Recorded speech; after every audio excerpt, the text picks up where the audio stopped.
ಅಮ್ಮ ಕಂಟ ಇವತ್ತೇನು ನಿಮ್ಮ ಮನೇಲಿ? ಇವತ್ತು ಪ್ರೆಗ್ನೆಂಟ್ ಅವ್ರಿಗೆ ಅಡುಗೆ ಮಾಡಬೇಕು, ವಿಶೇಷ ಮಾಡ್ಕೊಡೋಕ್ಕೆ ಬೆಳಗ್ಗೆ ತಿಂಡಿ ಎಲ್ಲರಿಗೂ ಹಾಕೊಟ್ಬಿಟ್ಟು ಮಾಡ್ತಾ ಇದ್ದೀರಾ? ಅಡುಗೆ ತಯಾರಿ ಮಾಡಿ ತಯಾರಾಗುತ್ತೆ. ಎಷ್ಟು ಜನಕ್ಕೆ? ಒಂದು 20 ಜನ. 20 ಜನ. ಎಲ್ಲ ಸಾಮಾನುಗಳೆಲ್ಲ ತಂದಿದ್ದಾರೆ. ಹಸಿ ಬಟಾಣಿ, ತಿಂಡಿಗಳು, ಬದನೆಕಾಯಿ, ಎಲ್ಲೆಲ್ಲಿ ಜಾಗ ಸಿಗುತ್ತೆ ಎಲ್ಲ.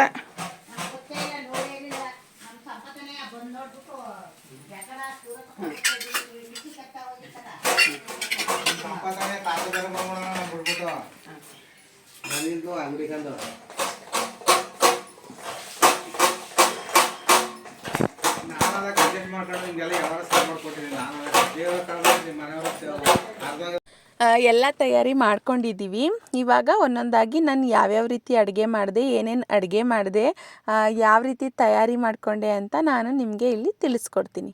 ಮೊದಲನೇದಾಗಿ ನಾನಿಲ್ಲಿ ರೆಡಿ ಮಾಡ್ತಿರೋದೆ ಹಸಿ ಬಟಾಣಿಯನ್ನು ಬಳಸಿ ಪನ್ನೀರ್ ಗ್ರೇವಿಯನ್ನು ಮಾಡ್ತಾ ಇದ್ದೀನಿ.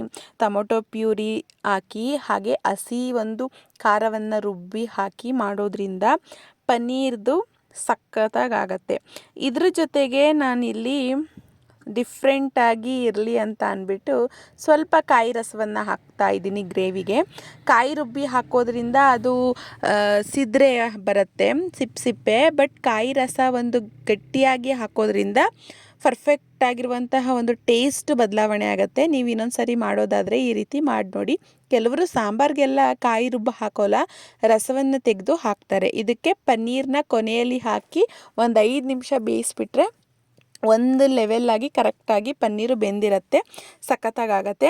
ಹಾಗೆ ಇದ್ರ ಜೊತೆಗೆ ಪ್ಲೈನಾಗಿ ಇರುವಂತಹ ಒಂದು ಗೀ ರೈಸನ್ನು ಮಾಡ್ತಾ ಇದ್ದೀನಿ. ಇದು ಸಹ ತುಂಬ ಚೆನ್ನಾಗಿರುತ್ತೆ. ನಾನು ಅಂದ್ಕೊಂಡೆ ಕೆಲವೊಂದು ವೀಡಿಯೋಸ್ನ ರೆಸಿಪಿನ ರೆಕಾರ್ಡ್ ಮಾಡಿಕೊಂಡು ಹಾಕೋಣ ಅಂತ, ಆದರೆ ಅಷ್ಟು ನನಗೆ ಟೈಮು ಸಿಗಲಿಲ್ಲ.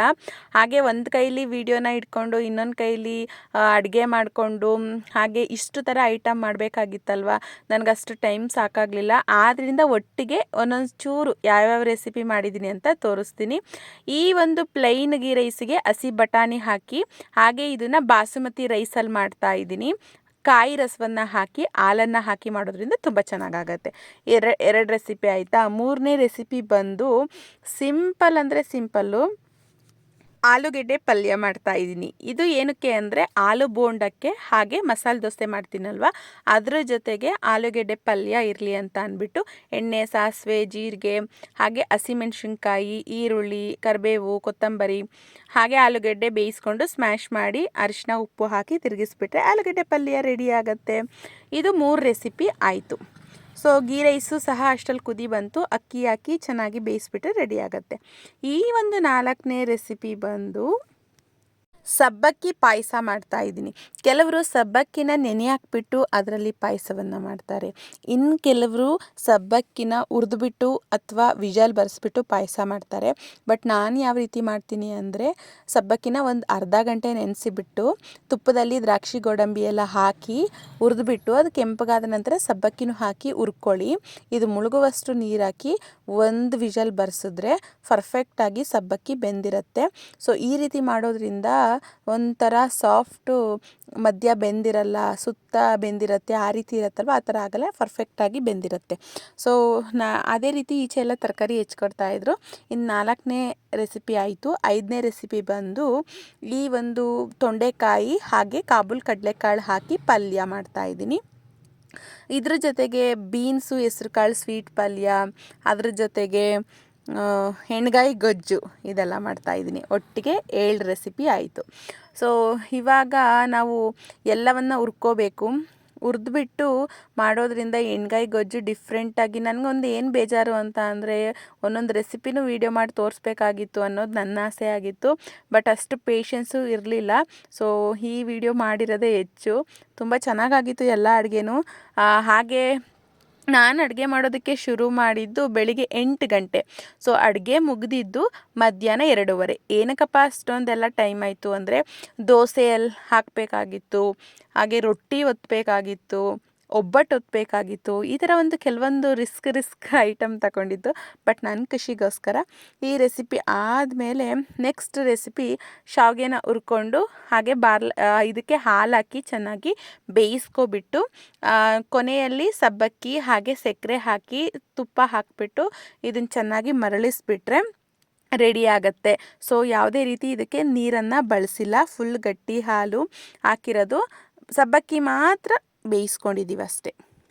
ಕೆಲವೊಂದು ರೆಸಿಪಿಗಳನ್ನ ತೋರಿಸೋದಕ್ಕೆ ಇಷ್ಟ, ಬಟ್ ಬ್ಯಾಕ್ಗ್ರೌಂಡು ಅಷ್ಟು ಚೆನ್ನಾಗಿ ಇರಲಿಲ್ಲ, ಸುತ್ತಮುತ್ತ ಎಲ್ಲ ಹಂಗಂಗೆ ಮಾಡ್ಕೊಬಿಟ್ಟಿತ್ತು. ಅದರಿಂದ ಸಿಂಪಲ್ಲಾಗಿ ನಾನು ವೀಡಿಯೋಗಳನ್ನ ತೋರಿಸಿದ್ದೀನಿ ಕೆಲವೊಂದು ಐಟಮ್ಗಳನ್ನ.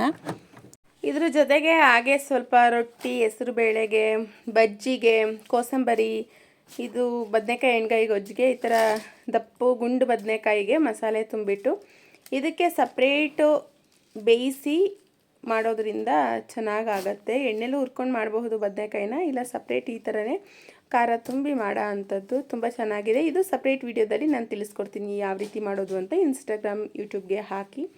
ಇದ್ರ ಜೊತೆಗೆ ಬೀಡ ಇಲ್ಲದೆ ಇದ್ದರೆ ಏನು ಚೆನ್ನಾಗಿರುತ್ತೆ ಅಲ್ವಾ. ಸೊ ಇದೆಲ್ಲ ಮಾಡಿಬಿಟ್ಟು ಹಾಗೆ ಸ್ವಲ್ಪ ಮೊಳಕೆ ಕಟ್ಟಿರುವಂತಹ ಹೆಸರು ಕಾಳು, ಹಸಿ ಬೀನ್ಸು ಹಾಕಿಬಿಟ್ಟು ಇದೊಂದು ಸ್ವೀಟ್ ಪಲ್ಯ ಇರಲಿ ಅಂತ ಅಂದ್ಬಿಟ್ಟು ಸಿಂಪಲಾಗಿ ಮಾಡ್ತಾ ಇರೋ ಅಂಥದ್ದು. ಹಾಗೆ ನುಗ್ಗೆಕಾಯಿ ಜೊತೆಗೆ ಬೇಳೆ ಸಾಂಬಾರಿಗೆ ದಪ್ಪ ಮೆಣಸಿನ್ಕಾಯಿ, ಆಲೂಗೆಡ್ಡೆ ಹಾಕಿದ್ರೆ ತುಂಬ ಚೆನ್ನಾಗಾಗತ್ತೆ. ಆದರೆ ಕುಕ್ಕರ್ ಒಳಗಡೆ ಹಾಕಬಾರ್ದು, ಸಪ್ರೇಟು ಒಗ್ಗರಣೆಯಲ್ಲಿ ಹುರಿದ್ಬಿಟ್ಟು ನಂತರ ಖಾರ ಹಾಕಿ ಬೇಳೆ ಎಲ್ಲ ಹಾಕೋಂಥದ್ದು. ಇದ್ರ ಜೊತೆ ಕೊನೆಯಲ್ಲಿ ಐಸ್ ಕ್ರೀಮ್ ಇಲ್ಲ ಅಂದರೆ ಹೇಗಿರುತ್ತೆ, ಐಸ್ ಕ್ರೀಮು ತರಿಸಾಯಿತು. ಅದ್ರ ಜೊತೆಗೆ 7 ಅಪ್ ಹಾಗೆ ಉಪ್ಪಿನಕಾಯಿ ಅಂತ ತರಿಸಾಯಿತು. ಹಾಗೆ ಇದ್ರ ಜೊತೆಗೆ ಮಾವಿನಕಾಯಿ ಚಿತ್ರಾನ್ನ. ಇದು ಬಂದು ಒಬ್ಬರು ಬೈಕೆ ಥರ ಒಂದೊಂದು ಕೇಳಿಕೊಂಡು ಹಾಗೆ ಮೈದಾ ಹಿಟ್ಟು ಕಲಸಿ ಇಟ್ಟಾಯಿತು. ಇದು ಒಬ್ಬಟ್ಟಿಗೋಸ್ಕರ ಮಾವಿನಕಾಯಿನ ಚೆನ್ನಾಗಿ ಉರಿಬೇಕು, ಜೊತೆಗೆ ಕ್ಯಾರೆಟ್ ಹಾಕಿದ್ರೆ ತುಂಬ ಚೆನ್ನಾಗಿ ಆಗುತ್ತೆ. ಅದೇ ರೀತಿ ಒಬ್ಬೊಬ್ಬರು ಒಂದೊಂದು ಕೆಲಸ ಮಾಡ್ಕೊತಾ ಇದ್ವಿ. ಈ ಕಡೆ ನಮ್ಮಪ್ಪ ಎಲ್ಲ ಜೋಡಿಸ್ತಾ ಇತ್ತು 2 ತಟ್ಟೆಗೆ ಸಮವಾಗಿ. ಅದನ್ನು ಯಾವ ರೀತಿ ಏನೇನು ಹಾಕಬೇಕು ಅಂತ ಮುಂದಿನ ವೀಡಿಯೋದಲ್ಲಿ ತಿಳಿಸ್ಕೊಡ್ತೀನಿ. ಕುಂಕುಮ ಕೊಡಬೇಕಾದ್ರೆ ಯಾವ ರೀತಿ ಕೊಡಬೇಕು ಅಂತ. ಅಕ್ಕಿ ರೊಟ್ಟೆಗೆ ಮಸಾಲೆ ಎಲ್ಲ ಹಾಕ್ತಾಯಿದ್ದೀನಿ. ಬಜ್ಜಿ ಮೆಣಸಿನ್ಕಾಯಿಗೆ ಹಿಟ್ಟು ಕಲಸಿದ್ದೀನಿ. ಬಿಸಿ ಹತ್ರ ನಾವು ಯಾವುದೇ ಕಾರಣಕ್ಕೂ ಬಜ್ಜಿ ಹೆಸರು ಬೇಳೆ ಹಿಟ್ಟನ್ನು ಮಡಗಬಾರ್ದು, ಆವಾಗ ಅದು ಹಳಸೋಗ್ಬಿಡುತ್ತೆ ಬೇಗ. ಈ ಥರ ಎಲ್ಲ ರೆಡಿ ಮಾಡ್ಕೊಂಡು ದೇವ್ರ ಹತ್ರ ಇಟ್ಟಿದ್ದೀವಿ. ಪ್ರಾರ್ಥನೆ ಮಾಡ್ಕೊಂಡು ಆಮೇಲೆ ಇದು ಮಾಡೋಣ ಅಂತ. ಅದೇ ರೀತಿ ಒಬ್ಬಟ್ಟನ್ನು ಸಹ ರೆಡಿ ಮಾಡ್ಕೋತಾ ಇದ್ದೀವಿ. ಈ ಥರ ಒಲೆ ಮೇಲೆ ಇಡದೆ ಬೇಯಿಸದೆ ಮಾಡುವಂತಹ ಪದಾರ್ಥಗಳನ್ನು ಬಿಸಿ ಹತ್ರ ಇಡಬಾರ್ದು, ಅದು ಬೇಗ ಹಳಸೋಗ್ಬಿಡುತ್ತೆ. ಅದನ್ನೇ ಸಪ್ರೇಟ್ ಎತ್ತಿಡಬೇಕು. ದಾಳಿಂಬೆ ಹಾಕಿದ್ರೆ ತುಂಬ ಕಲರ್ಫುಲ್ಲಾಗಿ ಕಾಣಿಸುತ್ತೆ ಹೆಸರುಬೇಳೆ ಅಂದ್ಬಿಟ್ಟು ಒಂದು ಅರ್ಧ ಹೋಳಷ್ಟು ದಾಳಿಂಬೆ ಹಣ್ಣು ಹಾಕ್ತಾಯಿದ್ದೀನಿ. ಇದ್ರ ಜೊತೆಗೆ ಮಸಾಲೆ ಅಕ್ಕಿ ರೊಟ್ಟಿನ ಸ್ವಲ್ಪ ಚಿಕ್ಕದಾಗಿ ತಟ್ಟು ಬೇಯಿಸ್ಕೊತಾ ಇದ್ದೀನಿ. ಇದೊಂದು 30 ಬೇಯಿಸಿದ್ದು. ಒಬ್ಬಟ್ಟು ಸಹ ಅದೇ ರೀತಿ ಬೇಯಿಸ್ಕೊತಾ ಇದ್ದೀನಿ. ನಾವು ಚಿಕ್ಕದಾಗಿ ಮಾಡಿದಷ್ಟು ಸ್ವಲ್ಪ ಹಾಕ್ಸ್ಕೊಂಡು ಎಲ್ಲ ಟೇಸ್ಟ್ ನೋಡ್ಬೋದು. ತುಂಬ ದೊಡ್ಡದಾಗಿಬಿಟ್ರೆ ಅದರಲ್ಲೇ ಹೊಟ್ಟೆ ತುಂಬ್ಕೊಬಿಡುತ್ತೆ.